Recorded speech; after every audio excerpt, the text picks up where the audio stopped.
আসসালামু আলাইকুম রহমতুল্লাহি ওয়া বারাকাতুহু।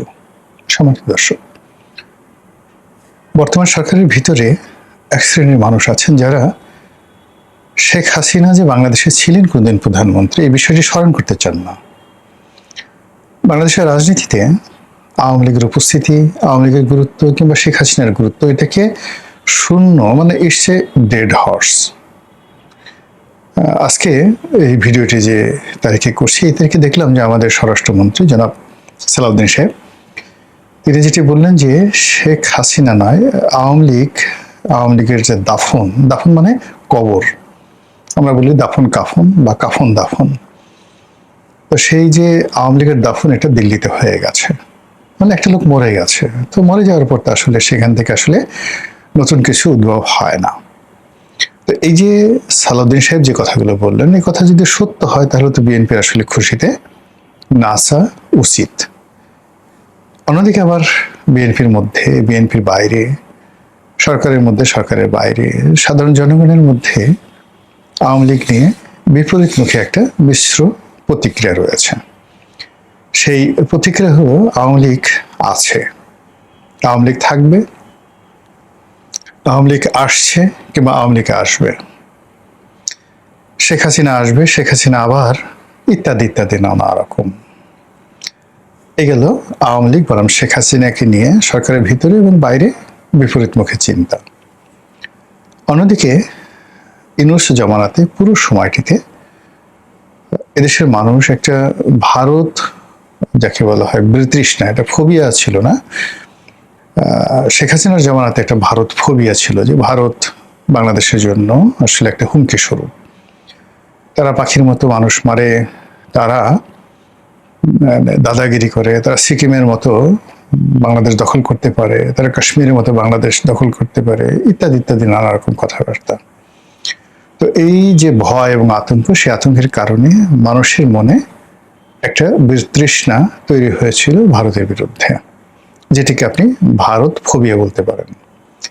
কিন্তু ইউনূস জমানাতে এসে বিভিন্ন প্রচার মাধ্যম, বিশেষ করে সামাজিক মাধ্যম, এখানে জামাতের বট বাহিনী থেকে শুরু করে বিদেশ থেকে যারা ইউটিউব করে তারা বা বাংলাদেশে যে সকল মূলধারার গণমাধ্যম তাদের মধ্যে কয়েকজন আছেন, তারা এতটা প্রবল ভারত বিরোধী হয়ে পড়লেন। অবস্থা দৃষ্টে মনে হচ্ছিল যে বাংলাদেশ এবং বাংলাদেশের জনগণ জাস্ট লাইক রোমান সম্রাট জুলিয়াস সিজারের জমানাতে রোমানদের যেরকম ক্ষমতা ছিল, বা জুলিয়াস সিজারের যে সারা দুনিয়াতে যে ক্ষমতা ছিল, কিংবা ধরুন নেপোলিয়ন বোনাপার্টের সময় ফ্রান্সের যে ক্ষমতা ছিল, ফ্রান্সের নাগরিকদের যে ক্ষমতা ছিল, তো এইরকম যে একটা অবস্থা। অথবা মহারানী ভিক্টোরিয়ার সময়টাতে ব্রিটিশ নাগরিক এবং ব্রিটিশ সাম্রাজ্যের যে আধিপত্য ছিল সারা দুনিয়াতে, বাংলাদেশ সম্ভবত ওই পর্যায়ে চলে গেছে। আর অন্যদিকে ভারত হলো বাংলাদেশের জন্য একটা ছোট্ট কলোনি। আমরা ইচ্ছে করলে মায়ানমারের মংডু পর্যন্ত দখল করতে পারি, কেন আমরা আরাকান রাজ্য দখল করে নিচ্ছি না? এই ধরনের প্রচারণা আমাদের দেশে ইউনূস জমানাতে প্রবল ছিল। আর ইউনূস সাহেবকে আমরা নক্ষত্রের রাজা মনে করে, অর্থাৎ এই নক্ষত্র মণ্ডলীতে যত নক্ষত্র রয়েছে সেই নক্ষত্রের মধ্যে সবচেয়ে উজ্জ্বল জ্যোতিষ্ক হিসেবে আমরা তাকে মনে করতাম যে এই পৃথিবীতে তার কোনো বিকল্প নেই। আর বাংলাদেশে আমরা যারা জনগণ আছি 18 কোটি মানুষ, 18 কোটি মানুষ মানে 18 কোটি সেনাবাহিনী। তো এই সেনাবাহিনী দিয়ে আমরা ভারতের 7 সিস্টার দখল করতে পারি, মায়ানমারের যে মংডু সেটা দখল করে নিতে পারি, আমরা গাজওয়াতুল হিন্দ করতে পারি, আমরা ভারতবর্ষের দিল্লি পর্যন্ত দখল করে নিতে পারি। এরকম একটা স্বপ্নের ঘোরে আমাদের প্রায় 1.5 বছর চলে গেল। চলে যাওয়ার পর নানা রকম ঘটনা, উত্থান পতন, নানা রকম পদ্মার আড়ালের খেলাধুলার একটা প্রেক্ষিতে আমরা একটা সংসদ পেলাম, একটা ভোট হলো, তারপরে সংসদ পেলাম, প্রধানমন্ত্রী পেলাম, বিরোধী দলীয় নেতা পেলাম, সংসদ চলছে, আমরা জুলাই আগস্ট বিপ্লবের নেতাদের পেলাম, আরো অনেক কিছু পেলাম। কিন্তু সবকিছু খাওয়ার পরে হাওয়াই মিঠাইয়ের মতো, আপনারা যারা হাওয়াই মিঠাই খেয়েছেন, এইরকম বিশাল ছিঁড়ে মুখের মধ্যে দিবেন আর গলে যাচ্ছে, বোঝা যাচ্ছে না যে মুখে আপনি আসলে কি খেলেন, না চকলেট, না কোনো কিছু, না বাতাস, না তুলা, এরকম হাওয়াই মিঠাই। এখন গত 2 বছর ধরে আমরা প্রায় সব ক্ষেত্রে হাওয়াই মিঠাই খেয়ে যাচ্ছি। একটি ন্যারেটিভ, একটি বিষয়, একটি বস্তু একেবারে ফিজিক্সের ভাষা অনুযায়ী স্ট্রাকচার হিসেবে, অবকাঠামো হিসেবে আমাদের এই রাজনীতিতে, অর্থনীতিতে, সমাজ ব্যবস্থায় মডেল রূপে দাঁড়ায়নি। সবকিছুই ফ্ল্যাকচুয়েটিং করছে গত 2 বছর ধরে। ফলে দুর্ভাগ্য এবং অনিশ্চয়তা আমাদেরকে তাড়া করছে, প্রতিটি মানুষকে। যার যার অবস্থানে থেকে আমরা কোনো কাজ করতে পারছি না, চিন্তা করতে পারছি না, স্বপ্ন দেখতে পারছি না, এবং একটা প্ল্যান বা পরিকল্পনা তৈরি করতে পারছি না। This is a huge problem, বিশাল একটা সমস্যা। এখন এই সমস্যাগুলো দূর করার জন্য সবার আগে যেটি দরকার সেটা হলো আমি যা করছি সেই ব্যাপারে আমার একটা অবকাঠামো থাকতে হবে, মানদণ্ড থাকতে হবে। আমি যা স্বপ্ন দেখছি একই অবস্থা, আমার যারা প্রতিপক্ষ তাদের সম্পর্কে আমাদের একটা ধারণা থাকতে হবে। তো এখানে ভারত এখন বিশ্বের অন্যতম পরাশক্তি।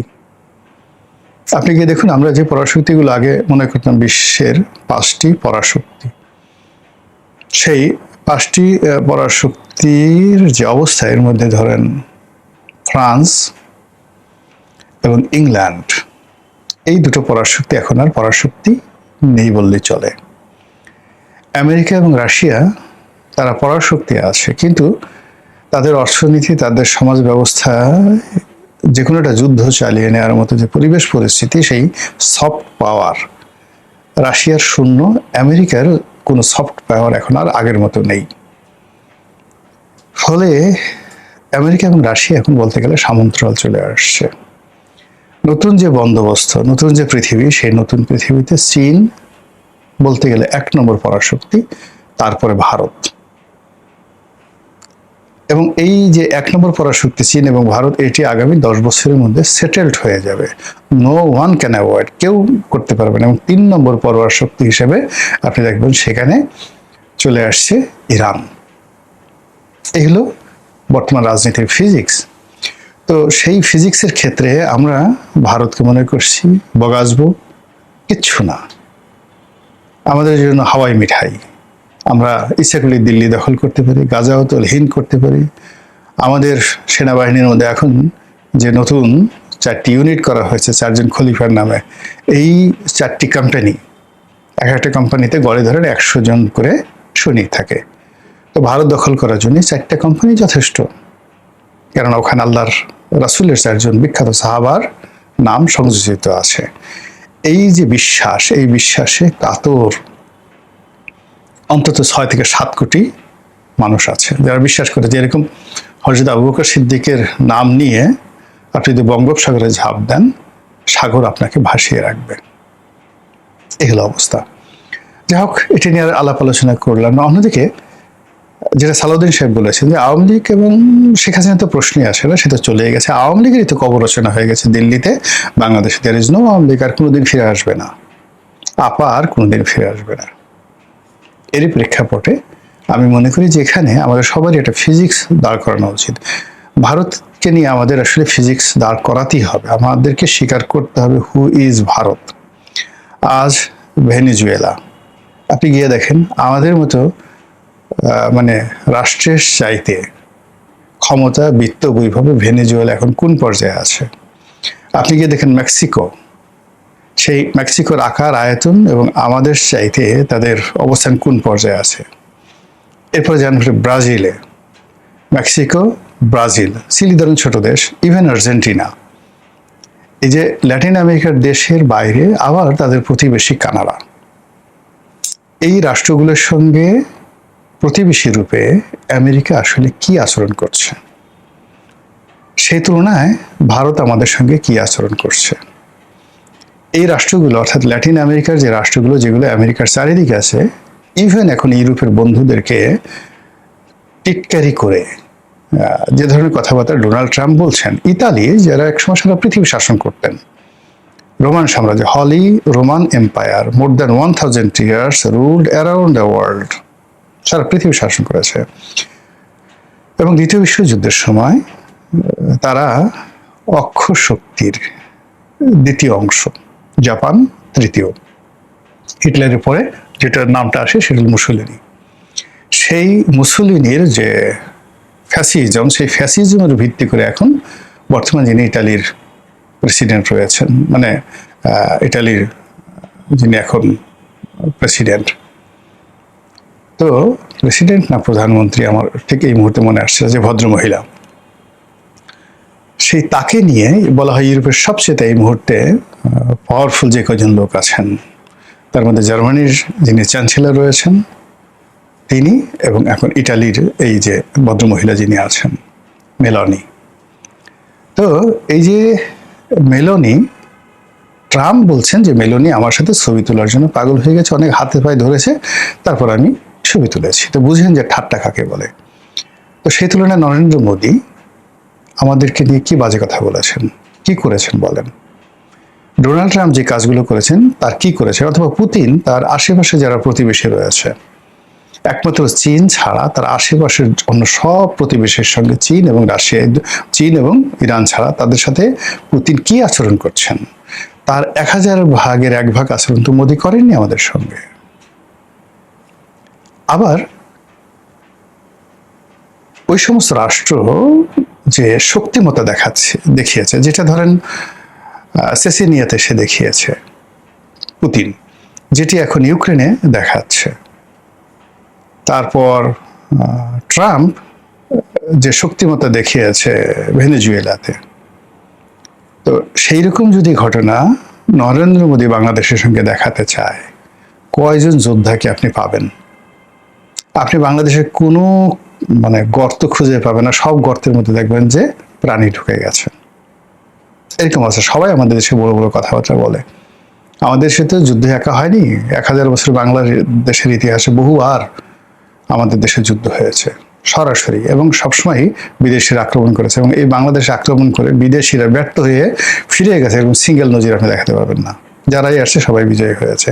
কাজেই ভারতের যে ফিজিক্স, ভারতের যে অবকাঠামো, ভারতের যে অবস্থান, এটা আপনাকে আগে অ্যাসার্টেন করতে হবে, এবং রাষ্ট্রকে নিয়ন্ত্রণ করতে হবে, তার জনগণকে। আদারওয়াইজ আমরা শুধু ইনভাইট করতেছি। সেকেন্ড থিং হলো শেখ হাসিনা, 6 কোটি মানুষের নেত্রী, তিনি দিল্লিতে কি রাজবন্দী হিসেবে আছেন, আশ্রিতা হিসেবে আছেন, চাকর হিসেবে আছেন, নাকি তাকে প্রধানমন্ত্রীর প্রোটোকলে ভিভিআইপি মর্যাদা দিয়ে রাখা হয়েছে?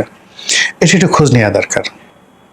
যদি তাকে গোয়ালিয়র দুর্গের মতো এরকম একটা দুর্গে বন্দি অবস্থায় রাখে, তার খাওয়া দাওয়া এরকম অবস্থায় রাখে, এবং যে কোনো সময় তাকে বাংলাদেশে ফেরত দেওয়ার জন্য ভারত প্রস্তুত থাকে, এবং ভারত সেটি করবে এরকম যদি বিশ্বাস আপনার থাকে, ইস্টকে নর্মাল লোকে।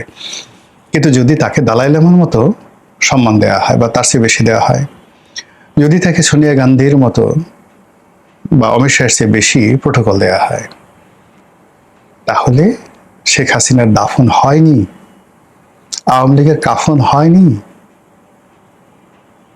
একটা শক্তি বাংলাদেশের ভিতরে আছে, 6 কোটি মানুষ, অর্থবিত্ত ক্ষমতা, তার সঙ্গে ভারতের মতো একটা পরার শক্তি একেবারে লেগে আছে।